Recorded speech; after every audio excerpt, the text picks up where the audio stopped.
علیہ وسلم نے اپنے زمانے میں، آپ کے بعد صحابہ نے، تابعین نے، تبع تابعین نے، بزرگان دین نے، ائمہ دین نے، فقہاء کرام نے، مجتہدین نے،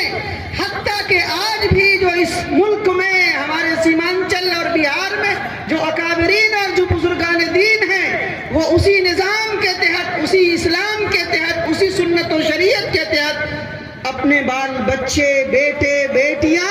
اور سماج کی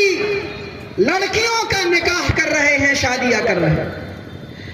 لیکن سماج کے اندر بہت ساری برائیوں اور بے حیائیوں اور کمیوں میں سے آج ایک اہم برائی جو معاشرے کو گھن کی طرح کھا رہی ہے، ایسی برائی جس نے سماج کے رگ اور ریشے کے اندر، سماج کی ریڑھ کی ہڈی کے اندر کینسر کی شکل اختیار کر چکی، وہ جہیز کا مطالبہ ہے، وہ روپے کا مطالبہ ہے، وہ پیسے کا مطالبہ ہے، اور اسی کے ساتھ شادیوں کے وہ رسومات ہیں جو رسومات ہم نے اس ملک میں پڑوسیوں سے، برادران وطن سے،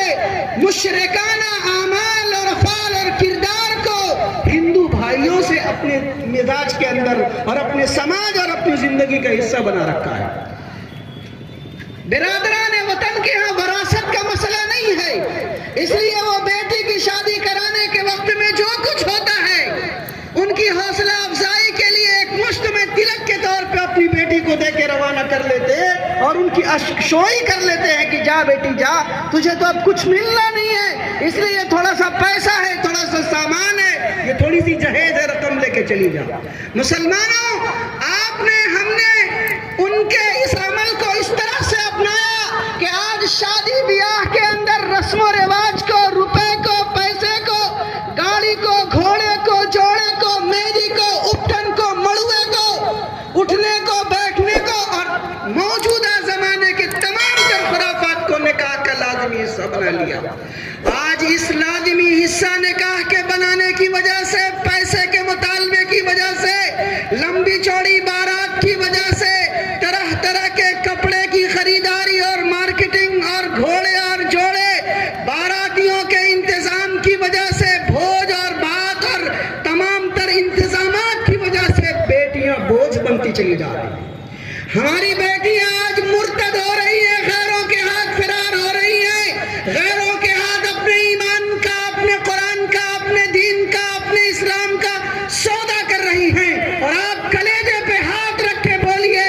آپ میں سے 99% لوگوں سے تنہائی میں فردن فردن پوچھا جائے گا کہ بولو یہ رسم ٹوٹنا چاہیے کہ نہیں ٹوٹنا چاہیے، سادگی کے ساتھ، آسانی کے ساتھ، سنت کے ساتھ نکاح ہونا چاہیے کہ نہیں ہونا چاہیے۔ ایک ایک مسلمان کہے گا ہاں مولانا صاحب یہ غلط ہے، بیٹی بوجھ بنتی چلی جا رہی ہے، زنا آسان ہو گیا، بے حیائی عام ہو گئی، اس رسم کو ٹوٹنا چاہیے، بارات کو چھوٹنا چاہیے، چند لوگوں کے ساتھ نکاح مسجد میں منعقد ہونا چاہیے۔ لیکن ایمانداری کے ساتھ آپ اگر ایک طرف یہ بات کہتے ہیں تو اجتماعی صورتحال یہی ہے کہ یہی مسلمان اور یہی مولوی اور یہی حافظ صاحب، میرے جیسا جبہ اور امامہ والا مولوی، اس بیچ سماج میں رہنے والا، سب کے ساتھ مل کے وہی کر رہے ہیں جو غیر قوم کر رہا ہے۔ اس لیے سماج کے یہاں ہم نے آنے والے تحفظ شریعت کے بینر تلے ان کی صدا پہ لبیک کہتے ہوئے آنے والے مسلمان دوستوں اور بھائیوں، اگر واقعی آپ ایمان والے ہیں، آپ قرآن والے ہیں، سنت و شریعت والے ہیں، نبی والے اور نبی کے دین والے ہیں، تو انفرادی طور پہ جو آپ سوچتے ہیں، اپنی بیٹی کے بارے میں جو سوچتے ہیں، سنت کے بارے میں جو آپ کا عقیدہ ہے، ایمان کے بارے میں جو آپ کا ایمان کے بارے میں جو عقیدہ ہے، اجتماعی طور پہ گھر میں، محلے میں، سماج میں، پڑوس میں، معاشرے میں، خاندان میں، اپنے دوستوں میں، اپنے بھائیوں میں، اپنے ساتھیوں میں، اپنے سرکل میں، اپنے خطے میں اس کو رواج دینا ہوگا اور نکاح کو آسان بنانا ہوگا اور نبی کی سنت پہ عمل کرنا ہوگا۔ ان اعظم النکاح برکتن ایسرہ مؤونتن، بابرکت نکاح وہ ہے جس میں کم سے کم اخراجات ہو۔ دوستو، بزرگوں اور بھائیوں،